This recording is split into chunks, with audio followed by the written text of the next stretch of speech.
Eh bien, me revoilà, en fait.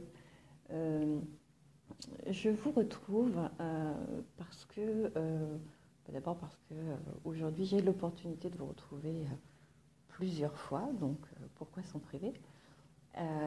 Et surtout parce qu'il y a un thème que j'avais envie d'aborder depuis longtemps. Bonjour Karine. C'est la liberté de penser du haut potentiel. Parce que on parle beaucoup, enfin, en tout cas si vous suivez un peu tout ce qui concerne les hauts potentiels, on dit que le haut potentiel est la cible idéale du pervers narcissique. On dit des tas d'autres choses qui vont dans cette direction, ce que je n'infirme pas, c'est pas ça, hein. Toutefois, j'ai quand même envie d'insister sur le fait que, et je suis de plus en plus convaincue de ça, le haut potentiel naît, N-A-I-T, libre fonctionnellement, j'ai envie de dire, avec cette liberté de penser fonctionnellement, oui. Je crois qu'il naît avec ça.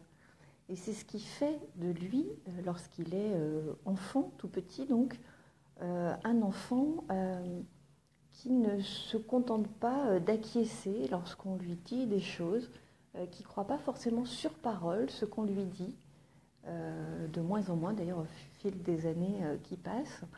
Et je crois que c'est important d'en parler parce que c'est un enfant qui peut tout à fait, comme les autres, hein, au bout d'un moment, à force qu'on tape sur un truc avec un clou, bon, il s'enfonce, hein, mais avant d'être formaté, ou d'être dans le risque de ce formatage, le haut potentiel est vraiment dans cette liberté-là.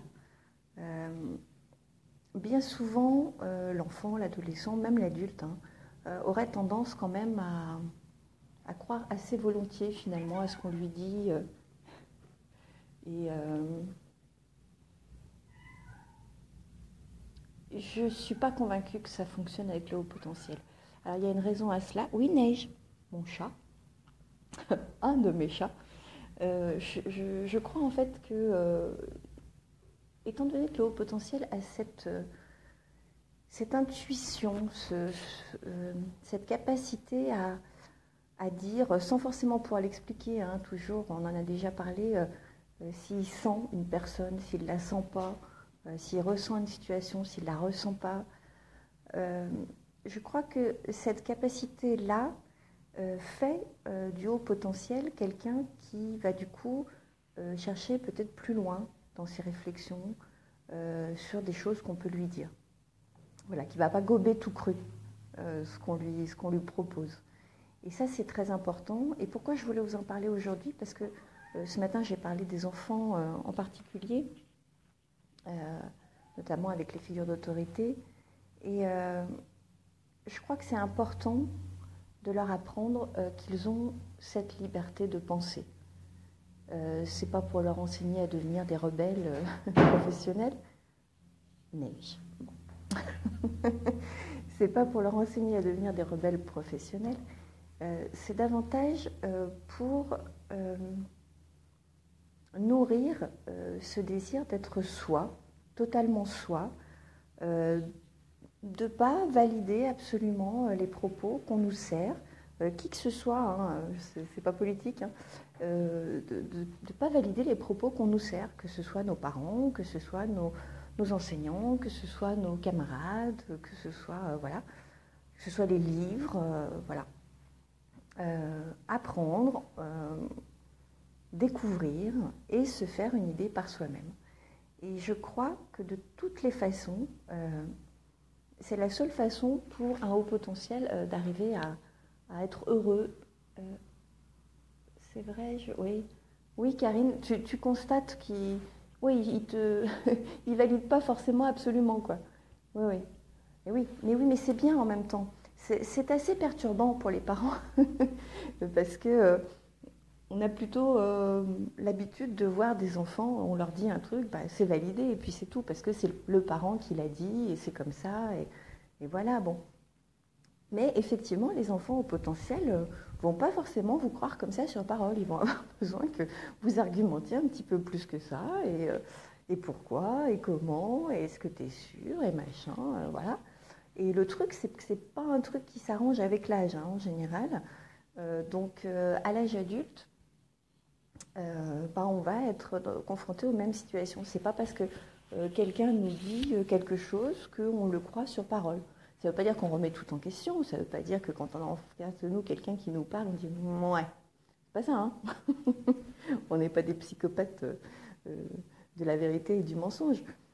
Mais on a vraiment ce lien à la parole qui est très libre, en fait. Et moi, je le constate vraiment de plus en plus. C'est-à-dire que c'est pas que je ne fais pas confiance aux gens, j'ai plutôt tendance à faire confiance aux gens. Mais pour autant, ça n'enlève rien à l'amour, à l'amitié, à l'affection, à la considération que je peux avoir pour l'autre. Il n'empêche que si je ne suis pas convaincue, que si ça ne me parle pas plus que ça, que si je ne sens pas le truc, je ne vais pas y aller, ou je vais me documenter davantage. Et je ne me culpabilise plus de ça. Ça a pu être le cas à une époque en me disant c'est dingue, quoi, t'as besoin d'aller vérifier, ou tu mets en doute la parole de machin, de bidule. C'est pas ça, en fait. C'est pas ça. Et en plus, je pense sincèrement que certaines personnes croient profondément à ce qu'elles disent, et donc je ne remets pas du tout leurs paroles en doute, en tout cas leur sincérité en doute. Pour autant, je ne suis pas obligée de valider ce que l'autre me dit. Je lis, pardon, je sais, il n'est pas forcément contestataire, mais il pose des questions et ne prend pas tout ce que les adultes disent comme argent comptant. Vu ce que tu dis, on va voir en grandissant. Oui, ça va pas faire, t'inquiète pas, ça va pas faire forcément un adolescent rebelle qui claque les portes et qui n'écoute rien. C'est simplement qu'il a besoin de donner du sens aux choses. Et par conséquent, quand il ne valide pas, ou quand il n'est pas OK, ça mérite de communiquer, ça mérite d'en discuter, ça mérite des explications, peut-être, d'approfondir davantage qu'avec un autre enfant ou qu'avec un autre adolescent. Et il faut bien savoir une chose, c'est que ils sont très ouverts à la communication, ils sont très ouverts à l'échange, parce que justement, ils grandissent dans un environnement, que ce soit à la maison ou à l'école, où bien souvent, ils auraient besoin de davantage à aller plus loin dans les choses, dans les explications, dans l'apprentissage. Et beaucoup à l'école, hein, ils ont une certaine frustration bien souvent, parce que au lieu d'apprendre ce qu'ils sont en train d'apprendre, eux, ils sont passionnés par un truc, ils auraient bien aimé qu'on approfondisse plutôt là-dessus, puis ça se fait pas, qu'est-ce que tu veux, c'est comme ça. Donc ils ont quand même un certain nombre de frustrations par rapport à la compréhension de beaucoup de choses, et du coup, quand on est OK pour avancer avec eux et comprendre pourquoi justement eux, ils comprennent pas, ou pourquoi ils valident pas, et essayer d'aller à leur rencontre finalement, ça peut marcher très très bien. C'est pas des voyous en puissance, c'est pas des rebelles en puissance, même s'il peut y avoir une certaine forme de rébellion, parce que souvent à la hauteur de la déception qu'ils peuvent avoir, hein, en grandissant. Mais là, ils ont cette forme d'intelligence qui permet la communication, vraiment, vraiment. Et à moins d'avoir été jugés sur des trucs où ils n'avaient rien fait, et puis de s'être sentis tellement dans une injustice absolue, où là ils sont enfermés dans quelque chose, ils sont ouverts à la communication, il n'y a pas de souci. Voilà. Je me suis un petit peu éloignée, et encore pas tant que ça, mais voilà, c'était surtout pour vous parler de la liberté dans la tête que le haut potentiel peut avoir. On peut voir passer 500 milliards d'informations qui vont toutes dans le même sens. Si on ne sent pas cette information, si elle ne nous parle pas, on ne la validera pas. On n'est pas des moutons. Voilà. J'ai hâte d'entendre la suite, mais avec plaisir, Karine, il n'y a pas de souci. Il n'y a pas de souci, merci. Oui, voilà, le haut potentiel n'est pas un mouton. C'est pas péjoratif, hein, je veux dire, ceux qui suivent le rang, mais peut-être qu'ils n'en souffrent pas, après tout. Il y a des gens, hein, qui sont sur les rails, et apparemment, ils n'ont pas l'air d'en souffrir.